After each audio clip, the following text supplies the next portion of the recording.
Assalamualaikum warahmatullahi wabarakatuh. Waalaikumsalam warahmatullahi wabarakatuh. Jalan-jalan ke Pantai Senggigi, minum es kelapa, aduh segarnya. Saya ucapkan selamat pagi, salam sejahtera untuk kita semua. Selamat pagi Bapak Kamaludin SPD MSI. Selamat pagi. Selaku Kepala SMK Negeri 1 Setu, dan juga selamat pagi Bapak Sepiono. Selamat pagi, Bius. Selaku calon guru penggerak Angkatan 5. Juga bersama dengan saya Yustika Hardiani, calon guru penggerak Angkatan 5. Kami berdua berasal dari SMK Negeri 1 Setu. Pada kesempatan hari ini, kami akan melakukan wawancara dengan kepala sekolah kami, Bapak Kamaludin SPD MSI, mengenai pengambilan keputusan yang berbasis nilai-nilai kebajikan. Bapak, mohon izin Bapak ya. Siap. Baik Pak. Pak, hari ini kami ingin belajar banyak nih dari pengalaman Pak Kamal. Pak Kamal, bagaimana Pak di SMK 1 Setu? Kulturnya apakah cukup kooperatif dengan kebijakan-kebijakan Bapak selama ini? Alhamdulillah, selama kurang lebih 6 bulan saya menjabat sebagai kepala sekolah di SMK Negeri 1 Setu. Semuanya berjalan dengan kondusif, guru-gurunya sudah sesuai menjalankan aturan sesuai dengan norma dan etika yang ada di Dinas Pendidikan. Ya, alhamdulillah Pak. Ini kami mau mulai wawancara ya Pak ya. Ya. Nah, kami akan mewawancarai Bapak seputar pengambilan keputusan Bapak sebagai pimpinan di sekolah kami ini berdasarkan nilai-nilai kebajikan. Pak, pertanyaan pertama nih dari saya. Bagaimana cara Bapak selama ini untuk mengidentifikasi masalah-masalah yang timbul di SMK Negeri 1 Setu, mengidentifikasi apakah masalah tersebut termasuk kategori dilema etika atau bujukan moral gitu Pak? Siap. Jadi cara saya melacak apakah itu bujukan moral atau bujukan Atau dilema etika. Ya, caranya tinggal melihat dari ajuan Bapak Ibu guru. Misalnya kalau dilema etika itu kan sebetulnya antara kedua hal yang dipermasalahkan oleh guru sebetulnya benar. Tuh. Cuman memilih ya, mana kepentingan yang lebih besar, mana yang lebih kecil, mana yang harus dikorbankan dan lain sebagainya. Sedangkan bujukan moral itu kan sudah jelas bahwa di satu sisi memang ada aturan yang mengatur bahwa seorang guru itu harus melaksanakan A, tidak boleh B. Artinya apabila ada dua kepentingan, yang satu benar, yang satu salah, sudah jelas itu namanya bujukan moral. Artinya dia harus melaksanakan yang benar. Nah, terkait dengan dilema etika itu ya kita tinggal melihat guru mengajukan, misalnya ada guru disuruh mewakili MGMP misalnya. Sedangkan di satu sisi dia mengajar di kelas. Nah, ini kepala sekolah kan harus menentukan. Sedangkan kedua-duanya benar. Cuman yang satu kepentingannya lebih kecil, yang satu kepentingannya lebih besar. Nah, cara mensiasatinya sebetulnya mudah saja, tidak terlalu sulit. Artinya dua-duanya harus berjalan, namun tidak ada yang dikorbankan. Guru itu bisa juga mengikuti MGMP pada saat yang bersamaan, tinggal nanti beliau izin ke guru piket, memberikan tugas, atau menugaskan kepada guru lain untuk menginval jam pelajarannya. Jadi di satu sisi tidak ada yang dikorbankan. Tapi kalau untuk bujukan moral, saya tidak ada toleransi ya. Karena memang itu harus mengikuti aturan. Misalnya guru yang menginduk di SMK Negeri 1 Setu, lalu dia kepengen honor di sekolah lain dan mengutamakan sekolah lain, udah jelas itu bertentangan dengan aturan. Maka untuk hal yang seperti itu saya tidak mengizinkan. Seperti itu. Baik Pak, terima kasih Pak. Luar biasa nih, jawaban Bapak sudah sangat jelas. Silakan selanjutnya Pak Sefki. Ya, berarti sudah masuk ke pertanyaan kedua ya, Iya, karena sudah menyangkut dengan pengambilan keputusan nih Pak ya. Siap. Saya lanjut ke pertanyaan yang ketiga, karena yang kedua sudah terjawab. Nah, langkah-langkah apa atau prosedur apa yang Bapak lakukan selama ini dalam proses pengambilan keputusan Pak? Jadi dalam pengambilan keputusan, ya langkah-langkahnya misalnya untuk kepentingan guru, bahwa misalnya guru ingin izin dari sekolah tidak mengajar atau ada kepentingan misalnya anaknya sakit dan lain sebagainya, itu prosedurnya yang bersangkutan harus langsung izin ke saya. Jadi melalui WA pribadi atau WA grup, dia harus izin ke saya. Setelah saya berikan izin baru bisa dilaksanakan. Terkait juga dengan PNS dan P3K, terkait dengan absen KIMOB, juga harus seizin saya. Jadi apabila mengajukan WFH dan lain sebagainya, itu harus langsung japri ke saya. Nanti saya menentukan diizinkan atau tidak. Seperti itu. Contoh ya. Pak, luar biasa sekali Pak ya. Ya baik. Pak, pertanyaan berikutnya nih Pak. Nah, selama dalam pengambilan keputusan, yang Bapak lakukan untuk misalnya masalah-masalah dilematika tadi, di mana kedua masalah sama-sama benar, kemudian Bapak akhirnya mengambil keputusan. Nah, itu ada tidak Pak hal-hal yang Bapak anggap efektif untuk memudahkan dalam pengambilan keputusan tersebut?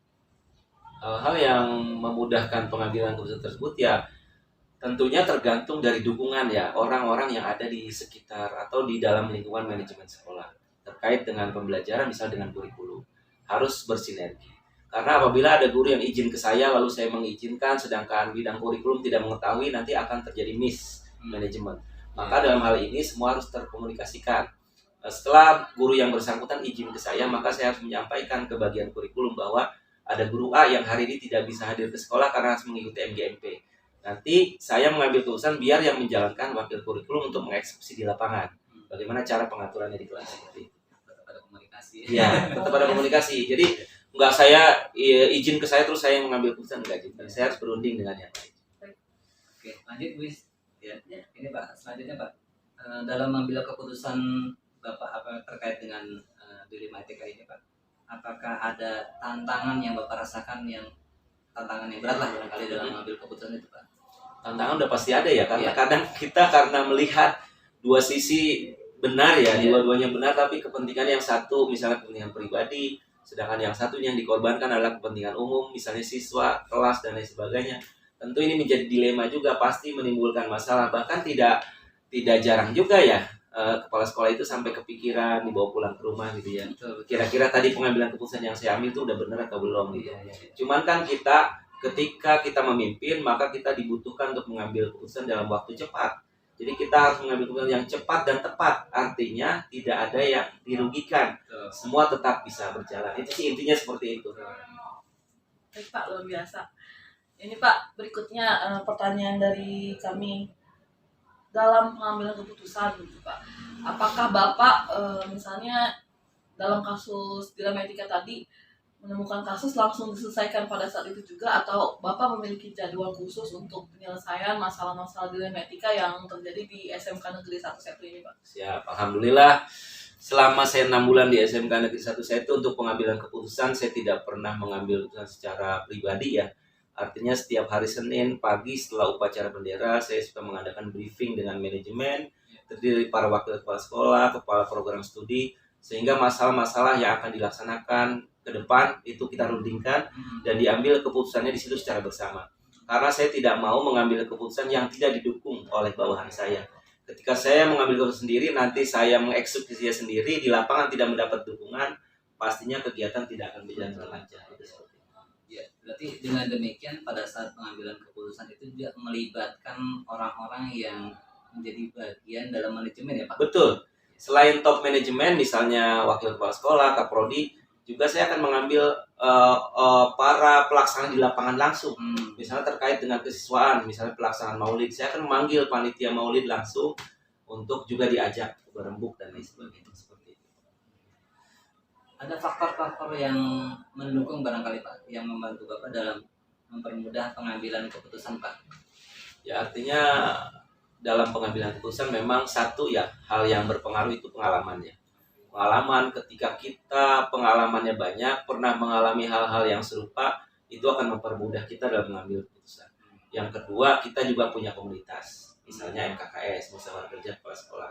Ketika saya buntu mengambil keputusan dengan manajemen saya juga kehabisan ide, saya akan berkonsultasi dengan teman-teman di forum MKKS. Nah biasanya dari para kepala sekolah yang lain ada masukan-masukan. Nah dari situ saya mengambil pertimbangan-pertimbangan. Artinya tidak juga saya ambil secara bulat, tapi akan saya jadikan bahan pertimbangan dalam keputusan saya.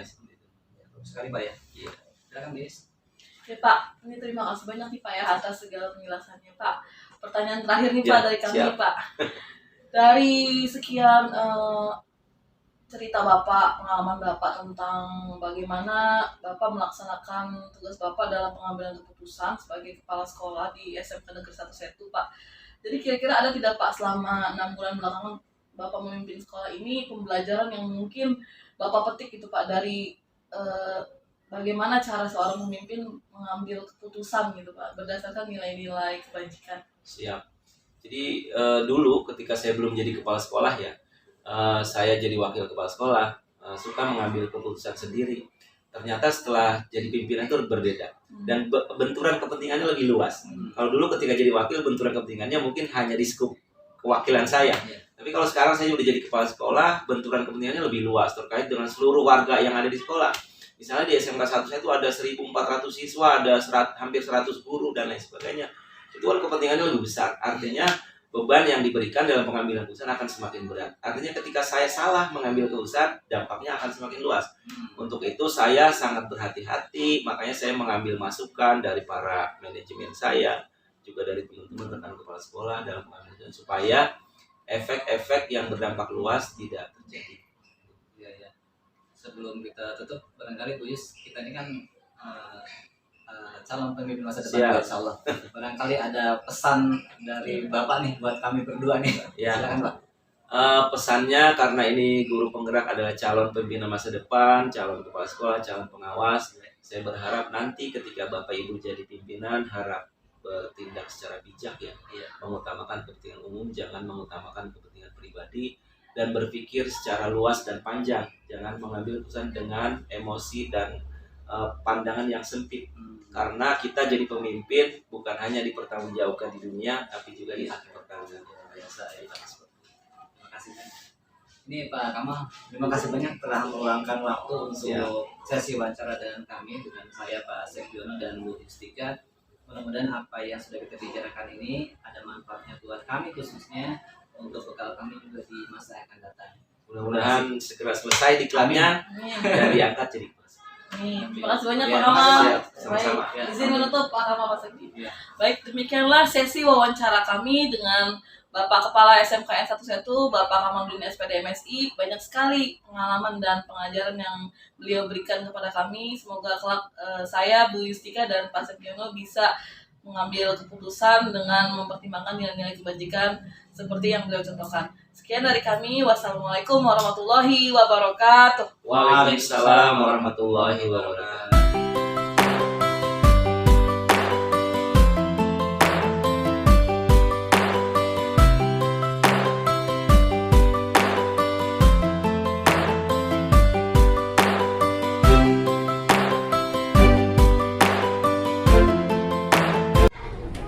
Assalamualaikum warahmatullahi wabarakatuh. Jalan-jalan ke Cikarang, jajan es buah, aduh segarnya. Saya ucapkan selamat siang, salam sejahtera untuk kita semua.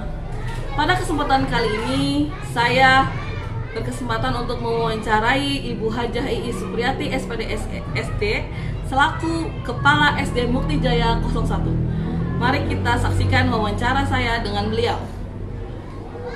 Assalamualaikum Ibu Haji. Waalaikumsalam warahmatullahi wabarakatuh. Bagaimana kabarnya Ibu? Alhamdulillah baik. Gimana Ibu kabarnya? Alhamdulillah saya juga sehat walafiat. Pada siang hari ini saya ingin mewawancara Ibu seputar pengambilan keputusan dengan berdasarkan nilai-nilai kebajikan Bu. Nah Bu, sebelumnya saya ingin ngobrol tapi santai aja nih Bu ya. Iya, mangga. Baik Bu. Nah Bu Hajah Iis sudah lama Bu ya menjadi Kepala SDN Mukti Jaya 01?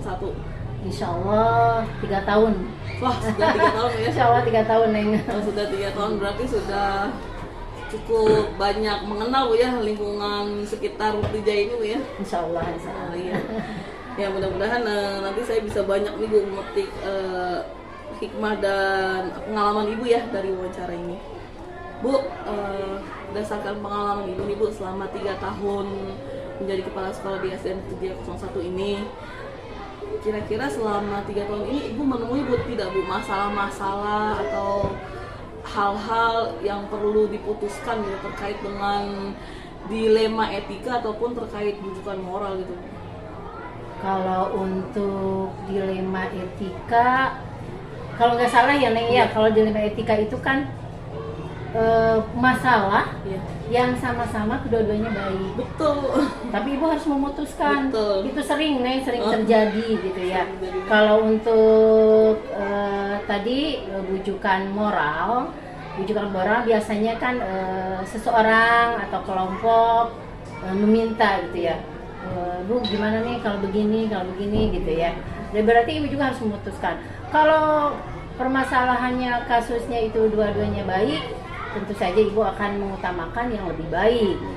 Tapi kalau yang satu kurang baik, yang satu baik itu kan gampang ya. Iya, betul. Yang ini, yang dilema etika, Bu. yang dilema etika yang susah benar untuk memutuskan. Wah, luar biasa Ibu. Berarti dalam menjalankan tugas sebagai pemimpin sekolah ini Ibu sering ya menemui Sering masalah-masalah namanya pemimpin ini sering tuh, sering itu ya. terkait dilema etika di mana Iya. dua-duanya benar Ibu. Iya harus iya. Baik, Dua-duanya Bu. benar, dua-duanya baik gitu ya. Oke, baik. Nah, berikutnya Bu, ketika Ibu menemui hal tersebut Bu, masalah dilema etika di mana kedua hal yang dipermasalahkan itu dua-duanya benar dan dua-duanya mengandung nilai kebajikan, nilai kebaikan gitu. Nah, Ibu sebagai pimpinan Bu, apa yang Ibu gunakan langkah-langkah untuk menentukan yang harus dipilih yang ini nih gitu. Misalnya ada seorang guru, pada saat bersamaan guru tersebut punya tugas mengajar di kelas gitu. Guru tersebut adalah guru kelas misalnya Bu ya. Kemudian tapi pada saat yang bersamaan guru tersebut harus juga mengikuti pelatihan misalnya, sehingga harus meninggalkan kelas. Sementara yang satu ketika ditinggalkan kelasnya akan berpotensi menimbulkan keributan. Iya iya. Sementara kalau tidak ikut diklat itu berguna juga untuk pengembangan kompetensi guru gitu. Nah, misalnya Ibu menemui hal-hal terkait dilema etika tersebut gitu. Kalau Bu Haji biasanya selama ini bagaimana Bu cara Kalau menghadapi guru kasusnya satu itu harus mengajar ya, terus di lain pihak dia harus diklat. Iya. Kalau untuk mengajar, insya Allah di sekolah itu tidak hanya guru itu sendiri, tapi banyak gitu ya. Bisa mungkin kita kalau guru penjas bisa masuk ke guru ke kelas tersebut. Untuk masalah diklat itu kan profesi biar ibu bertambah gitu, ibu pasti akan mengizinkan guru tersebut. Karena apa? Karena di kelas toh tidak hanya guru itu saja, guru itu banyak gitu ya. Ada guru piket, mungkin kita akan meminta guru piket untuk masuk ke kelas tersebut. Jadi Ibu menimbang ini Bu ya, mana yang lebih. Iya, tentu saja. Lebih Ibu tidak mau sampai mengecewakan atau menyakiti gitu ya guru tersebut gitu. Kita juga akan menimbang mana baik buruknya gitu ya, untuk kemajuan sekolah. Jadi Ibu dalam hal tersebut ini Bu yang menggunakan prinsip peduli juga Bu ya, kebijaksanaan Bu ya. Iya. Kebijaksanaan. Tidak kaku lah nih gitu ya. Iya. Iya, tidak kaku. Siap. Luar biasa nih Bu, saya harus banyak belajar nih dari Ibu. Nah, kemudian Bu, ketika Ibu mengambil langkah-langkah dalam memilih masalah dilema etika yang mana yang harus diambil keputusannya gitu, sejauh ini apakah langkah tersebut tadi seperti Ibu katakan, Ibu memberikan kesempatan pada guru, menghargai guru, menghormati guru, memberikan kesempatan dan juga tidak mau menyakiti perasaan guru gitu. Apakah sejauh ini langkah-langkah yang Ibu lakukan dalam pengambilan keputusan terhadap masalah dilema etika itu sudah berhasil atau ada kendala gitu Bu? Ya. Kalau untuk mengambil keputusan, karena biasanya Ibu kan pilih yang terbaik, terutama jangan sampai menyalahi peraturan gitu ya. Jangan menyalahi peraturan. Yang pertama itu ya, aturan harus ditegakkan, jangan sampai menyalahi aturan. Tetapi tetap gitu ya, kita juga tidak menutup kemungkinan untuk ya ini harus ada kemanusiaan juga gitu ya untuk memutuskan sesuatu. Biasanya gitu ya.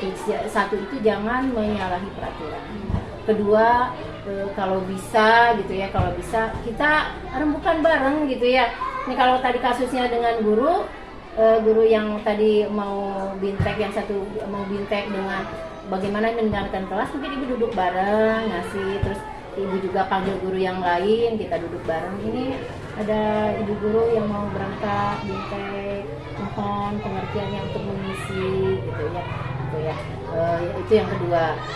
Yang ketiga, ibu juga mungkin rembukan dengan guru-guru yang lain yang biasa ibu kan, guru itu ada yang dipercaya untuk ibu, gimana nih masukannya kalau emang ibu tidak bisa gitu ya. Mungkin ibu juga akan mendengarkan guru yang lain gitu ya. Kalau misalkan permasalahannya di luar tadi yang lebih gitu ya, mungkin juga ibu akan mencari informasi ke pengawas gitu, karena sekarang mah kan HP gampang lah, Pak gimana nih? Ada kasusnya begini, gitu bagaimana gitu kan? Kalau misalkan ibu tidak bisa, tapi tetap keputusan ya.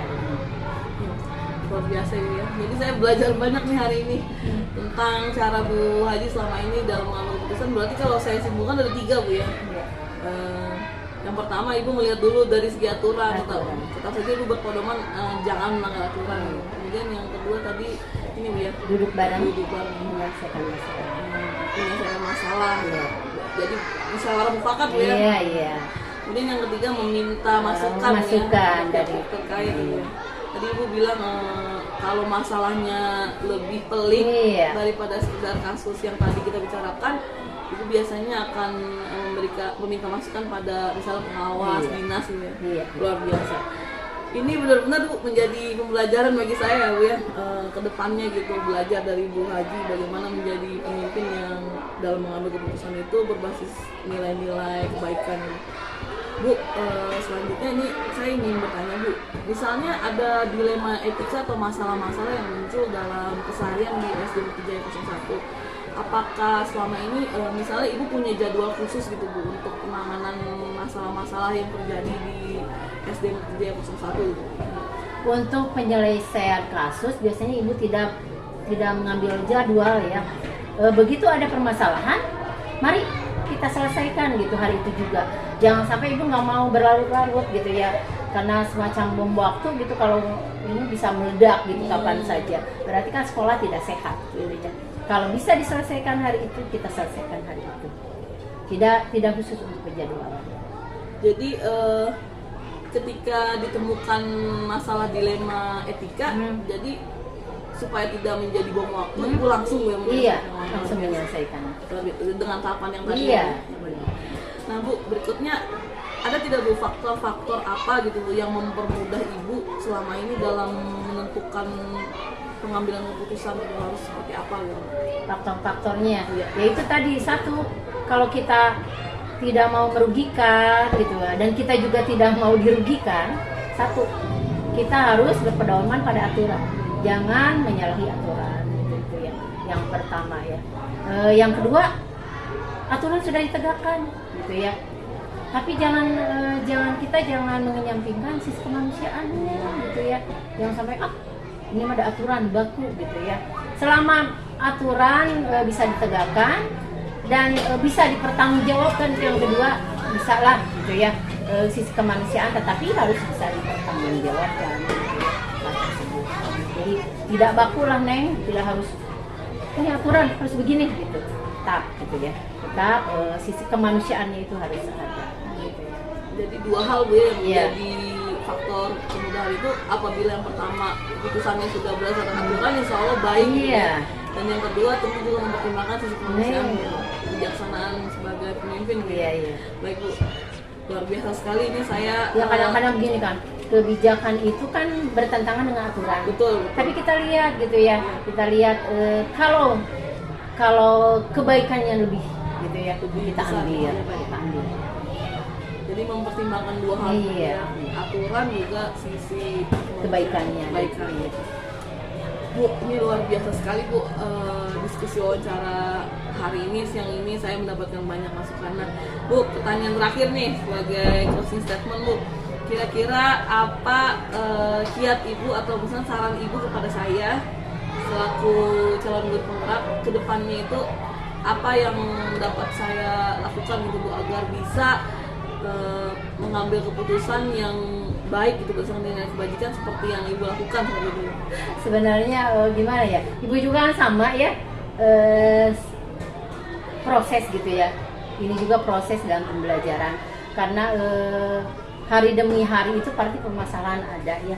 Ibu juga tidak hanya memutuskan sendiri gitu ya, kadang-kadang Ibu juga ada sharing dengan guru gitu, sharing dengan teman sejawat. Biasanya kan ada obrolan-obrolan dengan rekan-rekan kepala sekolah ya. Kadang-kadang kasusnya sama gitu ya, kita ambil lah gitu ya, atau ada penyuluhan dari pengawas gitu ya, trik-trik ya Ibu ambil lah gitu ya. Tapi kita kan sama-sama gitu ya, bahwa melihat itu tadi ya Neng ya, Ibu mah nitip aja kalau setiap aturan kita pakai gitu ya, kita pakai gitu kan. Apalagi yang jelas ada undang-undangnya gitu ya. Kita tetap harus memakai itu. Yang kedua, yaitu tadi jangan sampai sisi kemanusiaan gitu ya. Kita mengabaikan itu gitu ya. Karena apa? Kalau mengabaikan itu kayaknya kita juga suka ada aduh gitu ya. Ini baik tidak gitu ya, kadang-kadang gitu nih, ini baik tidak ya, ini bagus tidak, apa ini menyalahin kita tidak ya kalau misalkan saya berbuat begini gitu. Itu kadang-kadang ada gitu. Apalagi perempuan biasanya pakai perasaan gitu ya. Aduh gitu, suka kadang-kadang nggak enakan gitu ya untuk mengambil keputusan.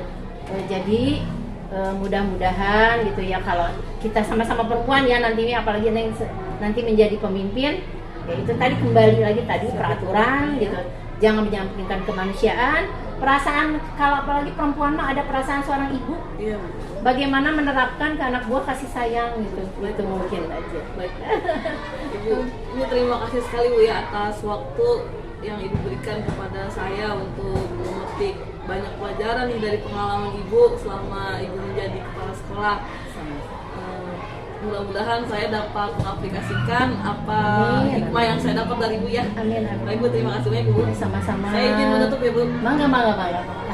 Baik, sekian wawancara saya dengan Ibu Hajah Iis selaku Kepala Sekolah SDN Mukti Jaya 01. Pembelajaran yang saya dapatkan dari wawancara dengan beliau yaitu ketika kita menjadi seorang pemimpin, dalam mengambil keputusan kita dapat mempertimbangkan 3 hal. Yang pertama, kita harus mengikuti aturan yang berlaku, apalagi jika hal tersebut diatur dalam undang-undang.